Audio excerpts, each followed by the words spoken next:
नारायणं नमो लोये सवसाहुणम् मङ्गलं भगवान् वीरो मङ्गलं गौतमो गणी मङ्गलं कुन्दकुन्दार्यो जैन धर्मोऽस्तु मङ्गलम्।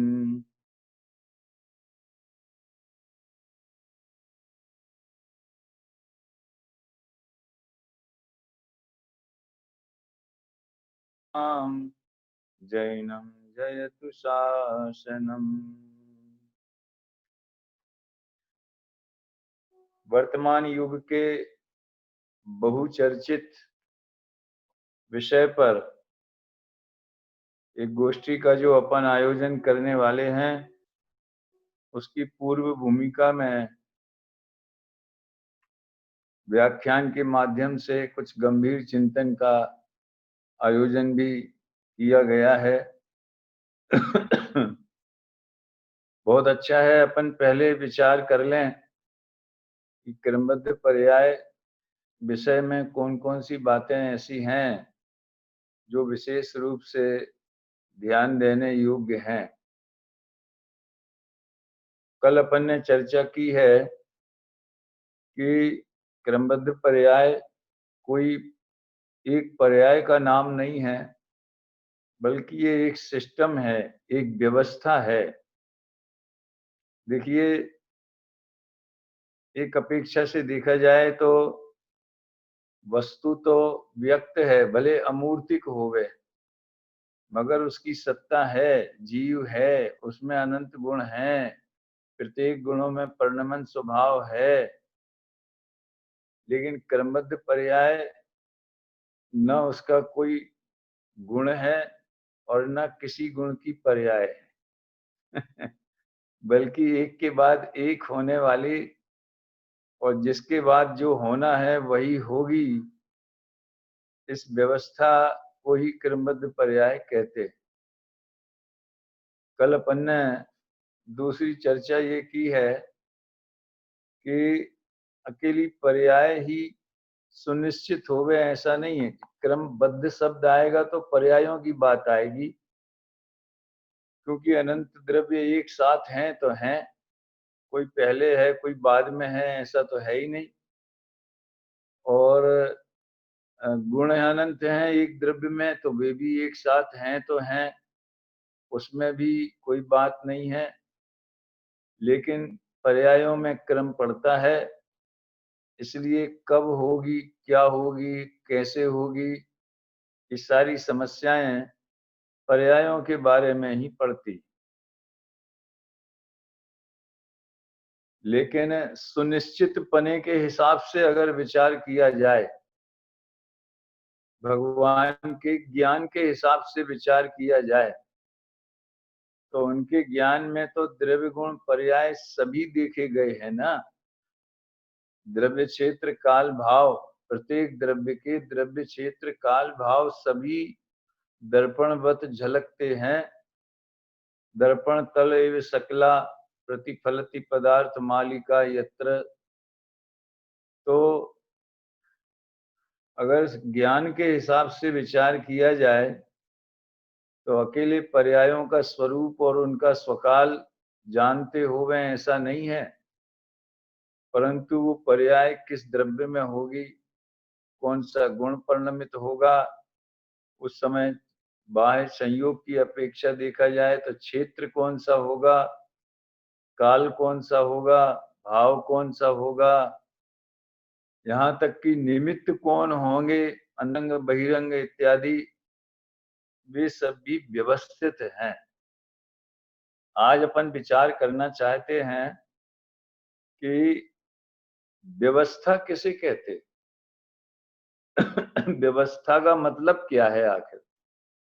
व्याकरण वाले तो वी प्लस अवस्था ऐसा आपको उस हिसाब से बता देंगे, लेकिन अपनी बोलचाल की भाषा में कहें तो व्यवस्था और अव्यवस्था ये क्या चीज होती है, इसके बारे में आज अपन पहले विचार करते।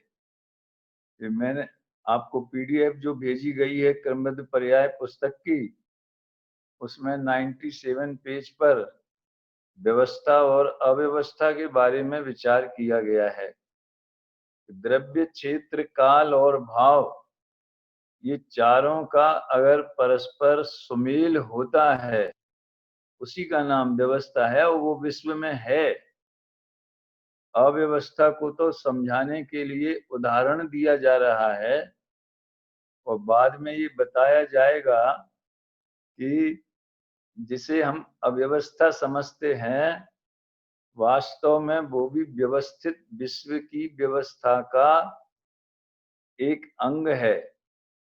वो व्यवस्था ही है जो हमें पसंद नहीं आती, तो हम अव्यवस्था समझ लेते हैं। जैसे कि मान लीजिए अपनी ये चर्चा 3:15 बजे शुरू होनी है और कोई तकनीकी व्यवधान आ जाए, इंटरनेट का प्रॉब्लम नहीं रहे, बिजली चली जाए, कुछ भी हो जाए, हम लेट हो जाएं, तो आपको ऐसा लगेगा यार बड़ा अव्यवस्थित प्रोग्राम है इनका, ये लोग पहले से सेट करके ही नहीं रखते हैं। तो ये हमें उस प्रोग्राम इष्ट नहीं लगा, इसलिए हम अव्यवस्था कहेंगे।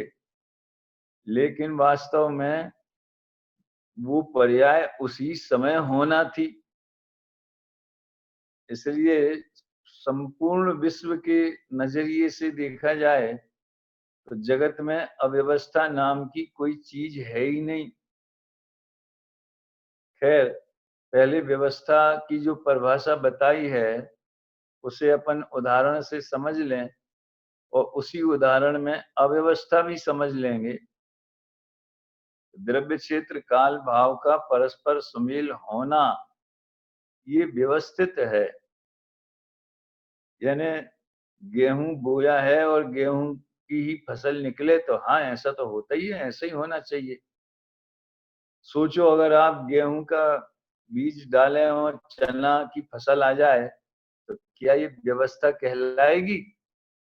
तो हमारी नजर में तो ये अव्यवस्था ही है और विश्व में ऐसी अव्यवस्था होती नहीं है। उपादान की योग्यता के अनुसार ही कार्य होना, यही व्यवस्था है विश्व में। हाँ?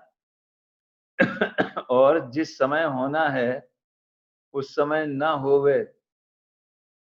मान लीजिए 4 महीने में गेहूं की फसल आती है, 4 के बजाय एक ही महीने में आ जाए तो हम खुश तो हो जाएंगे, लेकिन ऐसी अव्यवस्था होती नहीं है। और आ भी जाए तो होनी होगी तो आएगी, नहीं होनी होगी तो नहीं आएगी। फसल देर से पकनी होगी तो देर से पकेगी। देर और समय पे ये तो हमारी कल्पनाएं हैं, वस्तु में तो उसका समय सुनिश्चित है। हमने इसमें उदाहरण दिया है, किसी विद्यार्थी के कमरे में अगर उसका हॉस्टल में रहता है, 2 विद्यार्थी हैं, 3 विद्यार्थी हैं, तो हम लोग अपन उसका निरीक्षण करने जाएं, अचानक पहुंच जाएं कि देखें भाई कैसे रहते हो, कैसा कमरा है तुम्हारा। तो जो चीज जहां होने लायक है वही दिखे तो हाँ यार, इसने बहुत अच्छा सिस्टम से, बहुत अच्छी व्यवस्था से इसने जमा रखा है। कपड़े हैं तो बराबर हैंगर पे ही टंगे हुए हैं, किताबें जो हैं वो अलमारी में रखी हुई हैं, हैं? झाड़ू जो है वो एक कोने में व्यवस्थित रखी हुई है। जो चीज जहां रखने योग्य है वहीं रखें तो उसको कहेंगे व्यवस्था है। और यदि उल्टा सीधा होवे कमरा, मान लो फिल्मों में किसी अनुशासनहीन विद्यार्थी का, लापरवाह विद्यार्थी का कमरा दिखाना हो कि वो कैसी लापरवाही से रहता है, तो किताबें अलमारी में नहीं रखी जाएंगी, फिर वो प्लानिंग करके कहीं पलंग पर डाल देंगे। हाँ, और कपड़े जो हैं वो कुर्सी पे लटके रहेंगे, पलंग पे पड़े रहेंगे, झाड़ू जो है वो टेबल पे रखी रहेगी। यानी उसके ना चाय नाश्ते के बर्तन होंगे तो वो पलंग पे होंगे या टेबल पे होंगे, जहां बर्तन रखने की जगह बनाई है वहां नहीं होंगे। तो ये मतलब उचित स्थान पर उचित वस्तु न होना। ये द्रव्य और क्षेत्र के उदाहरण से अव्यवस्था और व्यवस्था बता रहे। काल के हिसाब से भी ले सकते हैं आप।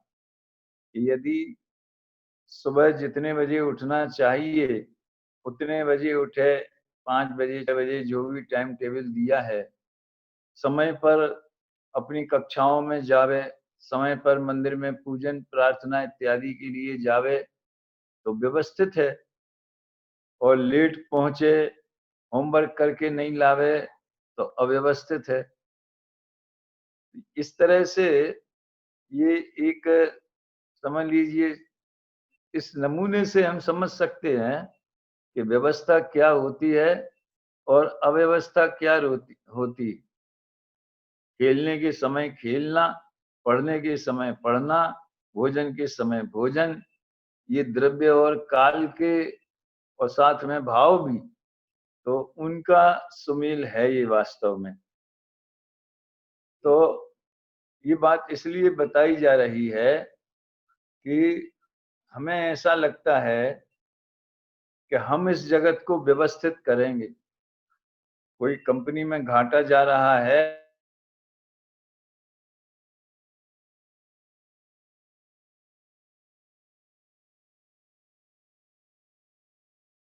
रही है, तो फिर वो बराबर उसको ठीक करेगा, वो उसको व्यवस्थित करेगा। तो हम इस जगत को व्यवस्थित करने वाले हैं, ऐसा अभिमान हमें इस व्यवस्था को समझे बिना अनादिकाल से है और इस मनुष्य पर्याय में जरा ज्यादा ही हो गया है? अब देखिए आप, डॉक्टर साहब ने क्रमत पर्याय में बहुत बढ़िया उदाहरण दिया है और साबित किया है कि अव्यवस्थित दिखने वाला जगत भी वास्तव में व्यवस्थित ही है। और इसके लिए उन्होंने सिनेमा के सेट का या नाटक का उदाहरण दिया है कि किसी बड़े आदमी का, करोड़पति सेठ का ड्राइंग रूम दिखाना हो गए तो सोफा रखा है, सोफे के सामने टेबल है छोटी, उस पर गुलदस्ता है, कोई आलतू फालतू की चीज इधर उधर नहीं है, टीवी जहां होना चाहिए वहां लगा हुआ है, हर चीज व्यवस्थित है, बिल्कुल नीट एंड क्लीन, साफ। तो हमें लगेगा हाँ यार, इनका तो व्यवस्थित है। लेकिन अगर उसी सिनेमा में कोई गरीब आदमी की झोपड़ी दिखाना हो गए, उसका रहन सहन दिखाना हो गए, तो एक तो पहले तो उस आदमी को अव्यवस्थित दिखाया जाएगा। वो मेकअप मैन जो है उसका समझ लो कुर्ते की एक बटन इधर एक बटन उधर ऐसी लगाएगा है, या कोई फटा हुआ मैला सा कुर्ता ढीला ढाला वैसा पहना देगा। और टेबल की एक टांग टूटी दिखाई देंगे, उसके नीचे ईंट लगी हुई दिखाएंगे, खाट टूटी हुई दिखाई देंगे, नहीं मिलेगी टूटी खाट तो तोड़ के उसको दिखाएंगे। यानी वो अवस्था भी जानबूझकर बना करके दिखाई गई। बस इतना उदाहरण है कि देखने वाले दर्शक तो ये समझेंगे कि ये बड़ा अव्यवस्थित जीवन है इसका। रात भर समझ लो वो शराब पीता रहेगा, जुआ खेलता रहेगा, देर रात घर में आएगा, मारपीट करेगा, सवेरे 11 बजे सो के उठेगा, फिर झगड़ा करेगा, भाषा अव्यवस्थित बोलेगा। आप सोचो, आप जिसको शराबी की एक्टिंग करनी होती है, क्या वो शराब पी के एक्टिंग कर सकता है तीव्र धुत नशे में होकर के? उसे होश में रह करके जानबूझ के वैसी भाषा बोलना, वैसा लड़खड़ा के चलना, वैसी बोतल पकड़ के 16 सा चक्कर खाते हुए घूमना, उसे जानबूझ के करना होगा। तो दुनिया देखेगी कि ये बड़ा अव्यवस्थित है, लेकिन वो अव्यवस्था भी उसकी प्लानिंग करके व्यवस्थित है। तो आज का ध्यानाकर्षक बिंदुओं का पहला सूत्र ये है कि अव्यवस्थित दिखाई देने वाला ये जगत भी वास्तव में व्यवस्थित ही है। अब हम उदाहरण में तो समझ लिया, अब ये अब वर्तमान में जो जिन परिस्थितियों से हम गुजर रहे हैं, हम अकेले क्या, सारा विश्व जिन परिस्थितियों से गुजर रहा है वे हमें बड़ी अव्यवस्थित दिखाई देती है। हम जब पिछली अष्टानिका में सागर में ही थे और शायद मार्च की मार्च में नहीं, हाँ होली की अष्टानिका में और फरवरी महीने में, मार्च में प्रारंभ में ही थे समझ लो। उस समय कल्पना भी नहीं थी कि हम यहाँ देवलाली आएंगे तो अनिश्चित काल के लिए देवलाली में ही रहना पड़ेगा। अब कोई तकलीफ नहीं है लेकिन रह तो रही है ना, आराम से ही सही। और न वो सोलापुर कौन सी वो नाते पुते वाली गोष्ठी और न प्रशिक्षण शिविर और न दूसरे कार्यक्रम जो हैं, ये कुछ भी नहीं होंगे, सब ऑनलाइन होगा, व्यवस्थित है। अपन तो ठीक है, ये तो अपन लोग तो बड़े आराम में हैं जो हैं, लेकिन ये विश्व तहस नहस हो जाएगा। कोई आदमी ने सोचा नहीं होगा कि हम इसकी चपेट में आ जाएंगे, ये कोविड-19 की, और हमें इतनी तकलीफें हो जाएंगी, हमें वो हॉस्पिटल में रहना पड़ेगा। और जो विश्व में कितने 25 लाख से ज्यादा कितने आंकड़ा पहुंच गया, इतने लोगों की मृत्यु हो जाएगी, ये किसने सोचा था। दुकानें बंद रखनी पड़ेंगी। सोचिए अगर ये महामारी न होती और अन्य किसी कारण से, राजनीतिक कारण से, सामाजिक कारण से अगर अपील की जाती कि सब लोग अब दुकानें बंद रखें, महावीर जयंती के दिन अपील की जाती है कि सब जैनी अपनी दुकानें बंद रखें, तो क्या रख पाते हैं। लेकिन इस बीमारी के कारण भले मजबूरी में सही सरकार को ये आदेश निकालने पड़े और लोगों को मानने पड़े। और अभी तक कहीं पे खुला है, कहीं पे बंद है, कहीं पे आधा खुला है, कहीं पे एक साइड की दुकानें खुलती हैं तो दूसरी साइड की बंद है, कहीं पे फैक्ट्री वो वाहन चालू हैं, कहीं पे बंद हैं। तो ये कोई व्यवस्थित विश्व का स्वरूप है क्या। सारा विश्व जिसमें जो काम करता है वो निरंतर निराबाध रूप से करता रहे, अर्थ चक्र का, सामाजिक गतिविधियों का, धार्मिक गतिविधियों का जो है ना पहिया, वो बराबर घूमता रहे, इसको व्यवस्था कहते हैं। कि हम मंदिर भी नहीं जा सकते और अगर यहाँ देवलाली में तो 7 बजे के बाद गएंगे तो ताला मिलेगा, 7 बजे के पहले जाएंगे तो अंदर जाके मास्क लगा के और चुपचाप दर्शन करके आ जाएंगे। एक स्तवन भी नहीं पढ़ सकते बैठकर, नहीं सिर्फ दर्शन करके जाना है, यहाँ कुछ करना मना है। अब सबरे नियम एक तरफ धरे रह गए तो क्या धर्म बंद हो गया क्या। अब वो मैटर अलग है, लेकिन मन को संतोष तो नहीं होता ना। तो हमें लगता है कहां से आ गई ये महामारी, ऐसा कैसे हो गया। अब कैसे हो गया, इसके लिए मैं खेमचंद भाई का एक सूत्र याद करता हूं। वो हमको बताया करते थे, ज्ञान सर्व समाधान कारक है। वो कहते थे कि ऐसा ही होना था, बस इससे सही समाधान। ये अकेले हम अपने मन को बहलाने के लिए कह रहे हों ऐसा नहीं है, बल्कि ये वास्तविक स्वरूप है कि ये सही समाधान है कि ज्ञान सर्व समाधान कारक, ऐसा ही होना था।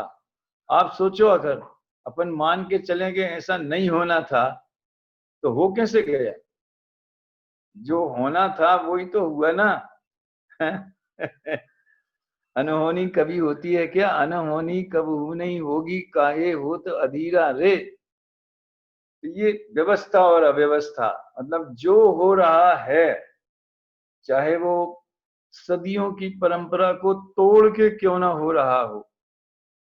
जैसे ये अपने इसमें बताया जाता है कि ये हुंडाव सर्पणी काल है और हुंडाव सर्पणी काल में कई चीजें ऐसी जो नॉर्मली नहीं होती हैं, इतना तीव्र गरीब मिथ्यात्व नहीं होता है, चक्रवर्ती का मान भंग नहीं होता है, तीर्थंकर की पुत्रियां नहीं होती हैं, सभी तीर्थंकर अयोध्या से में जन्म लेते हैं और समेत शिखर से ही मोक्ष जाते हैं। ऐसे कुछ नियम हैं जो समझ लो शाश्वत, हाँ, कितने असंख्यात कोड़ा कोड़ी सागर के उत्सर्पणी अवसर्पणी के बाद एक हुंडावसर्पणी आता है। ये जैसनाचार्य की टीका में समय सार में मैंने पढ़ा। अब ये हुंडा अवसर्पणी में जन्मे हैं अपन लोग, समझ लो कितने पुण्य आत्मा है। तो भी न जाने कोई थोड़ा सा पुण्य जरूर अपन बचा करके ले आए होंगे, जो जैन कुल में जन्मे और ऐसे समय में जन्मे जब इन विषयों पे इतनी महामारी के काल में भी इतनी निराकुलता से बिना कोई पैसा खर्च किए आराम से अपने घर में बैठ के जितने लोग अपने को सुनना चाहते हैं उन सबके लिए सुलभ, और अभी भी और बाद में भी जो सुनना चाहें उनके लिए भी सुलभ है। तो ये इतने असंख्यात कोड़ा कोड़ी सागर में तीर्थंकर को पुत्री हुई, असंख्यात कोड़ा कोड़ी सागर में चक्रवर्ती का मान भंग हुआ, असंख्यात कोड़ा कोड़ी सागर के बाद में हुंडा सर्पणी आए ना, उस अपेक्षा से कह रहा हूं मैं, है 4 तीर्थंकर समेत शिखर के अलावा अन्यत्र मोक्ष गए। तो ये तो इस बार तो थोड़ा गड़बड़ हो गया। ये असंख्यात कोड़ा कोड़ी सागर बाद का ये इतिहास है, ऐसा कभी नहीं हुआ कि केवल ज्ञान हो गया हो तीर्थंकर को और उनकी वाणी न खिरी होवे और 66 दिन बाद वाणी खिरी हुई होवे। ये तो हर बार तो नहीं होता ना ऐसा। अरे कोड़ा कोड़ी सागर की छोड़ो, आदिनाथ से लेकर के और महावीर तक एक कोड़ा कोड़ी सागर तो हो ही गया ना, उसमें भी तो असंख्यात अरब वर्ष हो गए और 23 तीर्थंकरों की परंपरा थी, तो भी वो भंग हो गई। तो क्यों हो गई? वस्तु स्वरूप में क्यों का सवाल कभी खड़ा नहीं होता। वो उस समय उस परिणमन की, उस पर्याय की ऐसी ही योग्यता थी, इसलिए हो गई। तो ये सारे विश्व की सभी घटनाएं किसी भी गति में, किसी भी क्षेत्र की, किसी भी समय की जो होने योग्य हैं वे होती ही हैं और वो योग्यता अनुसार होती हैं। इसी का नाम व्यवस्था है। बिना योग्यता के हो जावे, नहीं होना थी और हो जावे, इस समय नहीं होना थी वो दूसरे समय में हो जावे, इस स्थान पे नहीं होना थी वो दूसरे स्थान पे हो जावे, इस द्रव्य में नहीं होना थी और उस द्रव्य में हो जावे। इसकी तो आप कल्पना करना छोड़ दो। अब मैं चौथे नंबर का ध्यानाकर्षक बिंदु ये बताना चाहता हूं कि विश्व की जो व्यवस्था है, परिणमन की व्यवस्था है, उसमें कौन कौन सी बातें विशेष रूप से समझने लायक है। इसलिए मैंने इसमें एक प्रश्न डाला है 5वें नंबर का, वस्तु के परिणमन की मुख्य विशेषताएं बताइए। क्योंकि देखिए समस्या तो परिणमन के सिस्टम को ही समझने की है।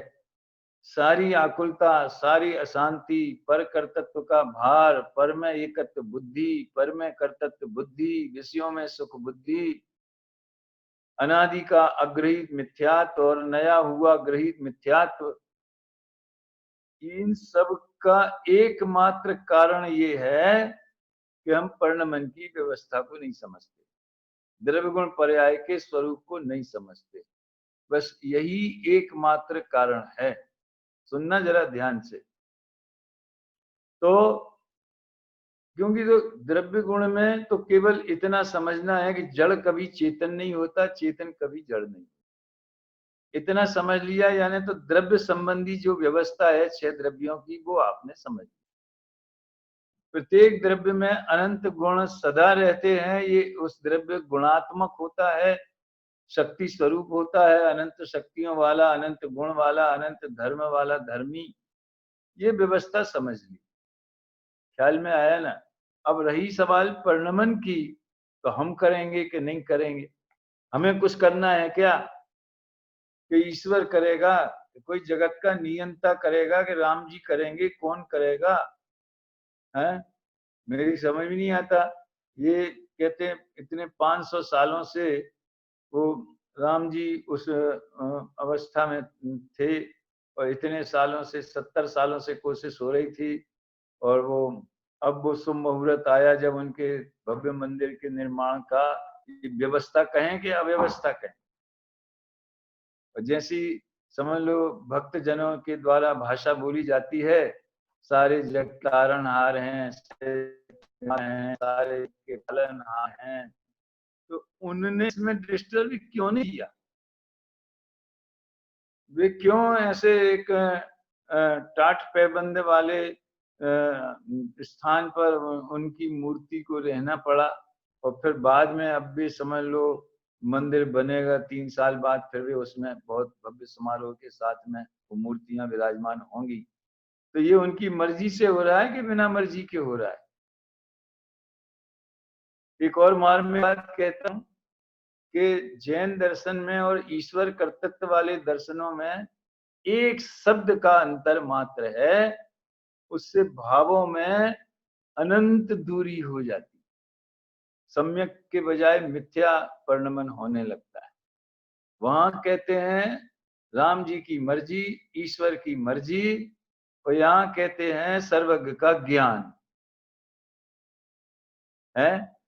वहां मर्जी माने हरी इच्छा, हरी इच्छा, वो हरी इच्छा ऐसे ही होना था। तब ठीक है, हरी इच्छा है तो आपको क्या तकलीफ है? फिर आप क्यों इतने आकुलित हो रहे हो? क्यों इतने मुकदमे लड़ रहे हो? क्यों इतने आंदोलन कर रहे हैं? क्या करें भैया, ये भी हरी इच्छा है। तब तो इसका कोई अंत नहीं है, सब काम हो रहा है। हम किसी को कोई आदमी दुष्प्रवृत्ति का होवे और वो किसी दूसरे आदमी की जेब काट लेवे, उसका पैसा लूट लेवे और वो चिल्लाए कि बचाओ बचाओ, वो कहेगा हरी इच्छा।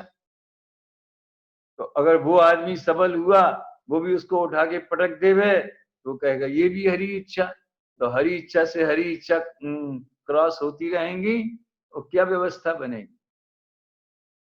जैन दर्शन में जो वास्तविक स्वरूप है, ये बात मुझे इस समय गुरुदेव की इसलिए ज्यादा याद आती है कि जैन धर्म कोई ऐसा जैसे दुनिया में इतने सारे धर्म है वैसा नहीं है, संप्रदाय नहीं है, वाड़ा नहीं है।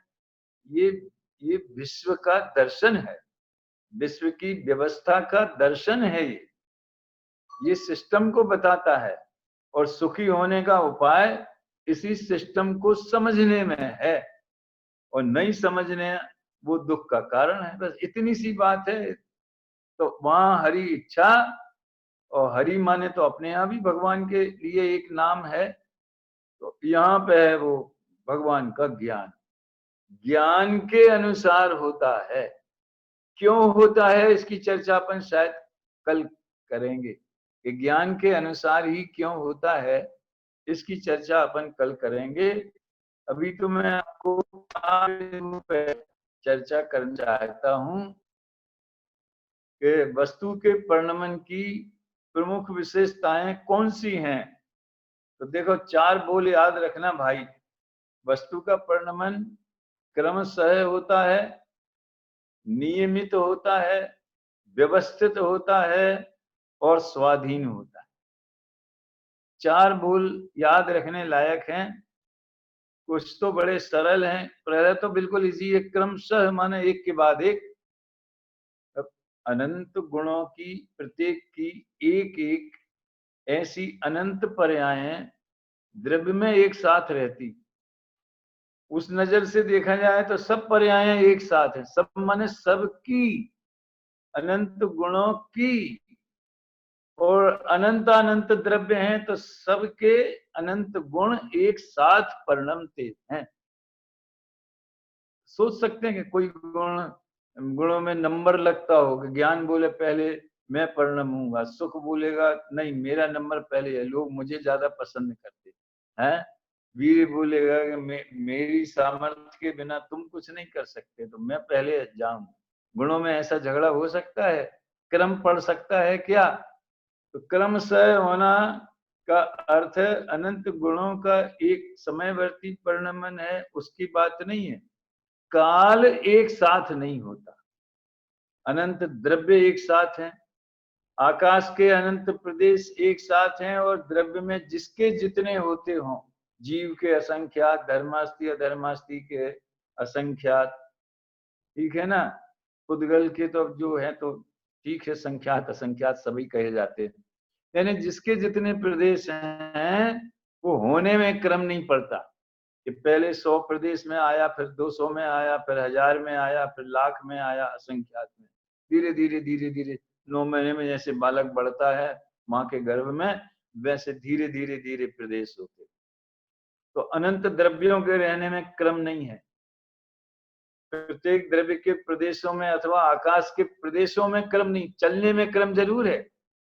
बंबई से दिल्ली जाएंगे, मान लीजिए तो अपन सेंट्रल लाइन से जा रहे हैं, तो पहले बड़ा स्टेशन नासिक आएगा फिर उसके बाद बड़ा स्टेशन मनमाड़ आएगा, फिर उसके बाद भुसावल आएगा, फिर इटारसी आएगा, खंडवा आएगा, फिर इटारसी आएगा। ऐसा हम गति करेंगे तो क्रम पड़ेगा क्षेत्र में, वो तो हमारे उस क्षेत्र की स्पर्शना में क्रम है। पहले नासिक है और फिर बाद में भोपाल है, ऐसा तो नहीं है ना। नासिक नासिक में है, भोपाल में है, पूरे देश पूरे विश्व के सारे प्रदेश एक साथ हैं। क्षेत्र में कोई क्रम नहीं पड़ता, भावों में कोई क्रम नहीं पड़ता, जैसा अभी मैंने बताया गुणों अनंत गुण एक साथ हैं।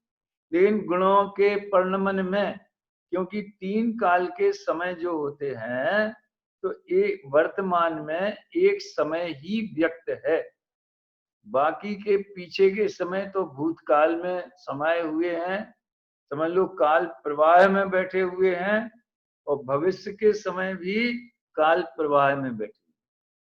इससे यूं समझिए जैसे समुद्र में मान लीजिए 10 करोड़ लहरें उठेंगी, तो सारी की सारी एक स्थान पे सारी की सारी नहीं उठ जाएंगी, एक के बाद एक लहर आएगी, एक के बाद एक लहर आएगी। तो जो नई आई है वो भी समुद्र में है, जो आ चुकी है वो भी समुद्र में है, और जो उठ रही है वो ही भर उठ रही है बस। इस समय मान लीजिए घड़ी में अगर 4 बजने को 10 मिनट हैं, 3:50 हैं, तो वो 50 मिनट ही में ही हम वर्त रहे। 49वां मिनट गया और 51वां मिनट आने वाला है। इसको मैं बहुत स्थूल उदाहरण से इस तरह से कहता हूं कि क्या बोलते हैं, आज कौन सा दिन है, मंगलवार है शायद, तो सोमवार कहाँ गया, जो कल था वो कहाँ गया, और जो बुधवार आने वाला है वो आज कहाँ है। आज तो सिर्फ आज है भाई साहब, कल तो कल में है, वो तो काल के प्रवाह में। तो फिर जैसे समय एक एक समय करके ऊर्ध्व प्रचय में आगे बढ़ता है, वैसे गुणों का त्रिकालवर्ती परिणमन एक समय में एक पर्याय होती। अब नियमित का मतलब है, गुरुदेव इसको बोलते हैं, जिन विद्वानों को क्रमबद्ध पर्याय स्वीकृत नहीं थी, वे सब ऐसा बोलते थे कि एक के बाद एक होती है। ये बात तो ठीक है, क्योंकि आत्मा एक साथ मनुष्य भी हो जाए, देव भी हो जाए, नारकी भी हो जाए, तिरंची भी हो जाए, ऐसा कैसे हो सकता है। अब मान लीजिए 84 लाख पूर्व की ऋषभ देव की आयु है, तो सब कल्याणक एक ही साथ हो जाएं, एक ही साथ बालपना, एक ही साथ युवापना, एक ही समय राज्य अवस्था, उसी समय दीक्षा, उसी समय केवल ज्ञान, उसी समय मोक्ष। अरे 84 लाख वर्ष की आयु होने में 84 लाख पूर्व ही चाहिए।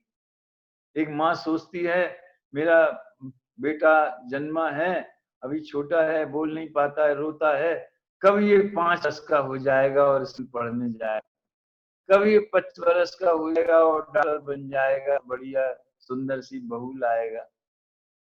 तो कब लाएगा, 25 साल का होने में 25 ही साल लगेंगे। तो समय अपनी गति से ही बढ़ता है, इसलिए वो विद्वान कहते थे एक के बाद एक होती है, ये तो मंजूर है, इसके बाद यही होगी, ये कैसे हो सकता है? वो तो जैसा निमित्त आएगा वैसी होगी। और भी अंतरंग बहिरंग बहुत सारे निमित्तों की बात है। तो गुरुदेव कहते नहीं, क्रम नियमित शब्द का मतलब इसलिए बद्ध लगाया उनने सरल भाषा में। संस्कृत में जो नियमित शब्द है आत्मख्याति में, तो उन्होंने बंधी हुई है किससे? अपने स्वरूप से, अपने स्वकाल से, अपनी योग्यता से।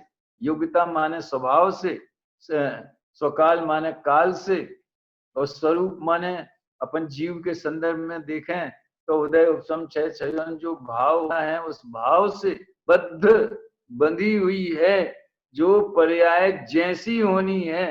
यानी जिस समय में जिस गुण में जो भाव उत्पन्न होने वाला है उस गुण की प्रकृति के स्वभाव की सीमा के भीतर वो वही होगा। इसका नाम है नियमित। उन पर्यायों का क्रम सुनिश्चित है, अर्थात किस समय कौन सी पर्याय होगी ये निश्चित है। बस परिणमन की इस विशेषता को ही कि किस समय क्या होगा, जिस समय जो होना है वह होगा। देखो इसमें द्रव्य और क्षेत्र साइलेंट हैं, काल और भाव समझ लो वो मुखर हैं, उनको व्यक्त किया जाता है।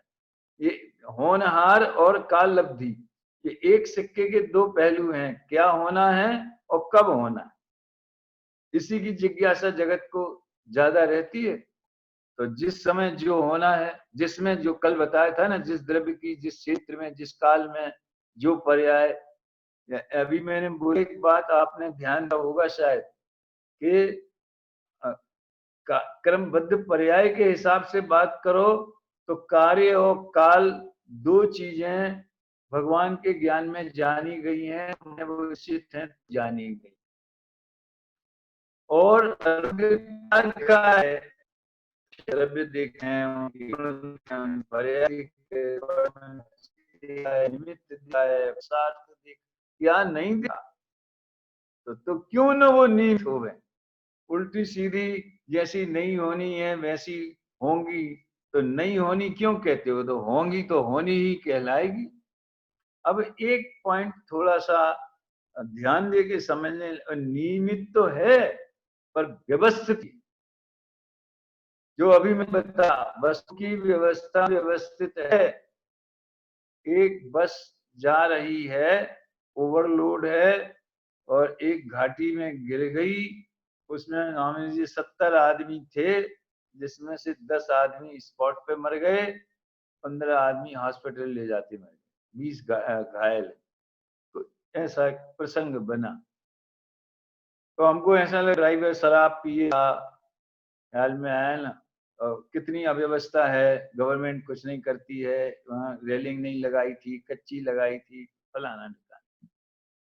लेकिन ऑन दी होल मतलब समग्र दृष्टि से देखा जाए तो जिन व्यक्तियों को उस शरीर का संयोग छूटने का काल था, उनकी आयु का उसी समय उदीर्णा होनी थी, उसी समय आयु पूर्ण होनी थी, और बची हुई तो बाकी के निषेक भी उसी समय खिलने थे और दूसरी जगह जाके जन्म लेना था।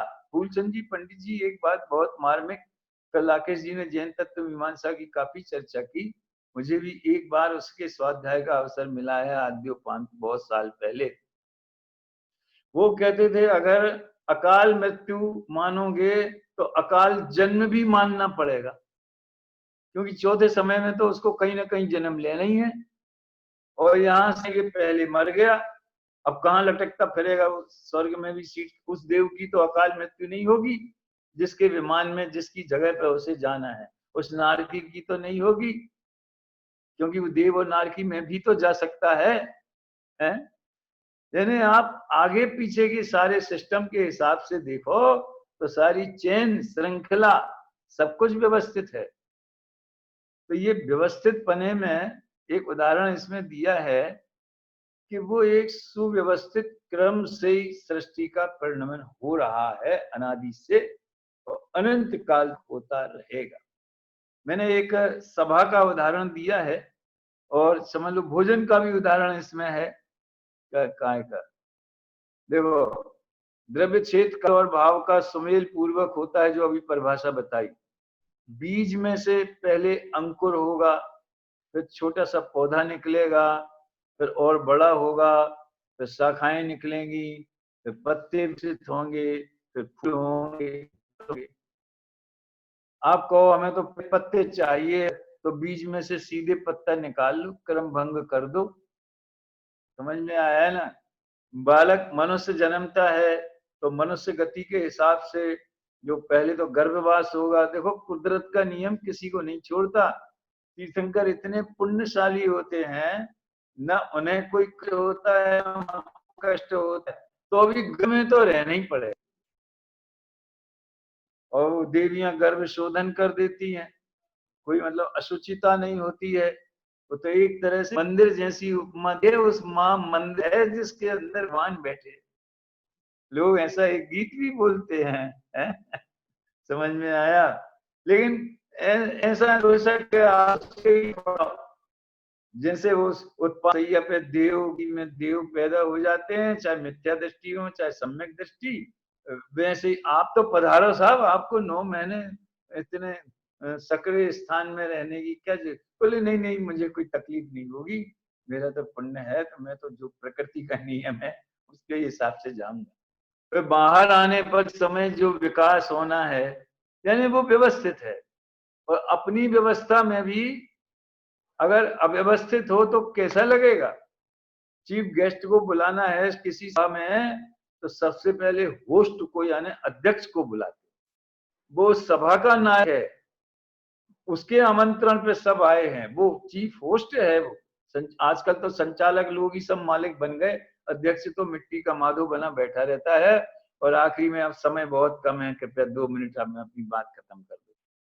तो कुछ अध्यक्ष लोग पालन भी करते हैं, कुछ लोग पूरा मैंने नहीं, सब सभी कथा सुनाएंगे, इतिहास बताएंगे, कितने लेट हो गए हैं। लेकिन वो पहले अध्यक्ष को बुलाएंगे, फिर चीफ गेस्ट को बुलाएंगे, फिर और भी अन्य लोग हैं उन्हें बुलाया जाए। मतलब प्रोटोकॉल में वो लिखा जाता है बराबर कि कब किसको बुलाना। इसमें एक और उदाहरण है क्या, कि रोटी बनाना हो तो गेहूं में से पहले आटा बनेगा, है, फिर उसे गूंथा जाएगा, फिर बेला जाएगा, फिर रोटी बनेगी।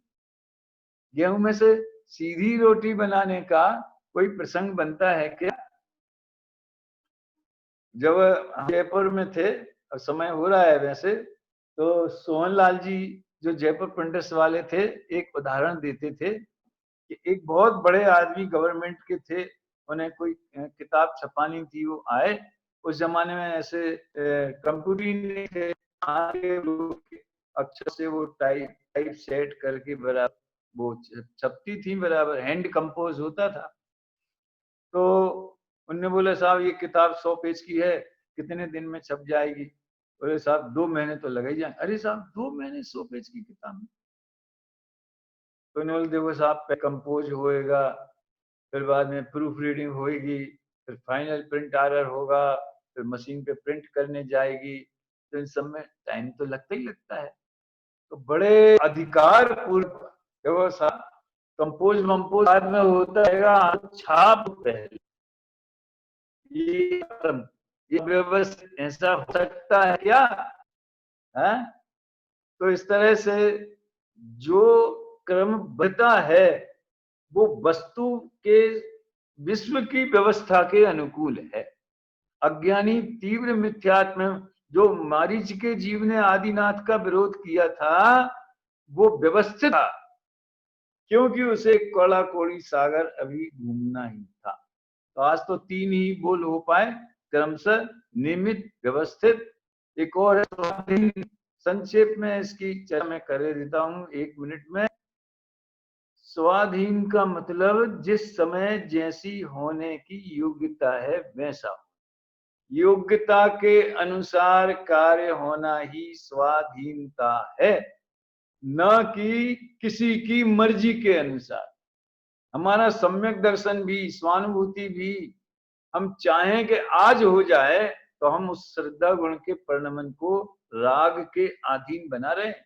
वो पराधीनता हो गई भाई साहब, वो सीनता नहीं है।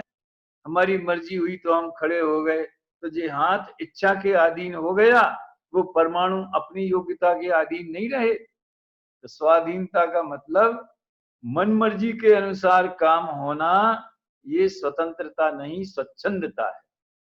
ऐसा होता ही नहीं है। हम अपनी कल्पनाओं में चाहे कितने ही स्वच्छंद होते रहे, और योग्यता के अनुसार होना, ये तो वस्तु व्यवस्था का अंग है। क्रमशः, नियमित, व्यवस्थित और स्वाधीन, इन चार बोलों से वस्तु की व्यवस्था समझनी चाहिए। ये एक ध्यानाकर्षक बिंदु है। कल एक और बिंदु पर अपन चर्चा करेंगे, सर्वज्ञता और क्रमबद्ध पर्याय में क्या संबंध है, और संभव होगा तो एक नए काव्य के माध्यम से सर्वज्ञ की महिमा करते हुए अपन उसकी चर्चा करेंगे। अभी समय हो गया, इसमें यहीं विराम लेता हूँ। जय जय। आदरणीय पंडित जी साहब को बहुत बहुत धन्यवाद। उन्होंने हमें इस प्रकरण के संबंध में अवगत कराया। आकर्षक बिंदु आज बहुत ही आकर्षक थे, क्योंकि आज हमने बहुत रोचक शैली में व्यवस्थित व्यवस्था को समझा है। बात को थोड़ा सा शुरुआत से लें तो समझ लीजिए, सर्वप्रथम उन्होंने ये बताया पंडित जी साहब ने कि ये जो व्यवस्था अव्यवस्था है, ये तो द्रव्य क्षेत्र काल भाव के संबंध में जो सुमेल बैठता है उसे व्यवस्था कहते हैं, और जो द्रव्य क्षेत्र काल भाव के संबंध में सुमेल नहीं बैठता है उसे हम जगत में अव्यवस्था कहते हैं। तो दुनिया में ये जितनी भी चीजें हो रही हैं, उन सब चीजों के पीछे यदि हम जान जाएं कि क्या क्यों हो रहा है, तो हमें उस झगड़े से हम बच जाएंगे। समझ लीजिए, बेगानी शादी में अब्दुल्ला दीवाना के जैसे हम उस व्यवस्था के अंदर अपने आप को रमा करके ये मान लेते हैं कि जैसे हम सब कुछ सही कर रहे हैं और सब कुछ सही चल रहा है, या हम इस भ्रम में बैठ जाते हैं कि मेरे करने से ये काम होने वाले हैं। तो दुनिया में सबसे पहला तो उन्होंने ये व्यवस्था अव्यवस्था के बारे में बताया। भूतकाल को भी देखें तो हमें साफ समझ में आता है कि कोई भी कारण ऐसे नहीं हुआ था कि जो किसी चमत्कार से हो गया हो। हर एक चीज की अपनी एक पुरानी परंपरा है, पुरानी एक व्यवस्था है, जिसके कारण से आगामी कार्य बन रहे हैं। दूसरा बिंदु आया कि दुनिया के सभी ऐबों का कारण अज्ञान है। हम अपने अज्ञान के कारण जब जानते नहीं है कि जगत किस कारण से परिणमित हो रहा है, तो हम बस उसके कर्ता बनकर बैठ जाते हैं और उस अज्ञान को ही लेकर के बड़े खुश रहते हैं। दो बहुत ही मार्मिक बिंदु पंडित जी साहब ने दर्शन के संबंध में प्रस्तुत किए, जो कि बहुत प्रचलित विषय हैं। एक तो है मॉरल फिलोसॉफी, जिसमें प्रश्न खड़ा होता है प्रॉब्लम ऑफ इविल का। इसका मतलब जगत में यदि ये देव है, ये जो भगवान है सब कुछ कर रहा है, तो भगवान ने ही अच्छाई बनाई है, तो भगवान ने ही बुराई बनाई है, तो क्या भगवान ही हमें सारे बुरे कार्य करने को प्रेरित कर रहा है? तो इसके प्रश्न का जवाब जो ईश्वर जगत कर्ता स्वीकार करते हैं वो नहीं दे पाते हैं, जिसको पंडित जी साहब ने बस इतना सा कह करके जवाब दे दिया कि वे ज्ञान तो करते हैं, लेकिन ज्ञान के अलावा करता नहीं है।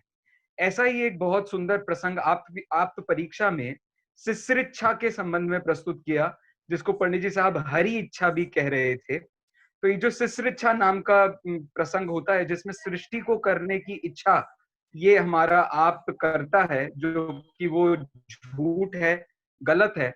अगर वो इच्छा से ये सब काम कर रहा है तो अच्छे बुरे सारे वही कर रहा है, तो तुम दुखी क्यों होते हो? इसके बाद में उन्होंने मुकुर इव भावा को समझाते हुए कि कैसे ये जगत का परिणमन स्वतंत्र है, उसको बहुत सुंदर तरीके से ये चार शब्दों के माध्यम से बताया। तो समझ लीजिए, आज द्रव्य क्षेत्र काल भाव के सुमेल से ही बात चालू हुई थी, और द्रव्य क्षेत्र काल भाव का सुमेल ही क्रमशः नियमित, व्यवस्थित और स्वाधीनता की ओर हमें ले जाता है। और इसे हम समझ जाएं तो हमारे सभी कार्य हो सकेंगे। परीक्षा मुख में 63 नंबर का एक सूत्र है जो कहता है समर्थस्य करणे सर्वदोत्पत्ति अनपेक्षत्वात्। इस प्रकार से वो ये कहना चाहते हैं कि सर्वदा कार्य की जो उत्पत्ति होती है वो होती रहनी चाहिए, यदि हमारा विषय अर्थात प्रमेय यदि निश्चित हो, यदि वो प्रमेय सर्वत्र प्रकार से अपने कार्य को सिद्ध करने का काम कर सके। अंत में पंडित जी साहब ने कार्यक्रमों को कैसे करना चाहिए और उनके अंत में कैसा समापन होना चाहिए, अध्यक्ष की क्या रोल होने चाहिए, उसके संबंध में भी हमें जानकारियाँ दी।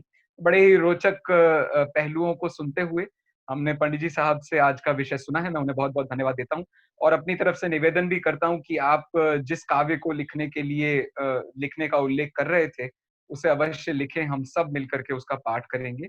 आदरणीय भाई साहब को बहुत-बहुत धन्यवाद। अब हम अपने अगले कार्यक्रम की ओर चल रहे हैं।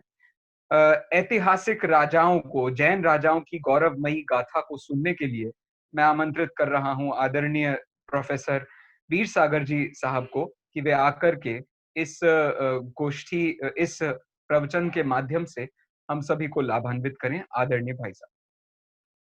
भाई साहब अनम्यूट कर लीजिए प्लीज।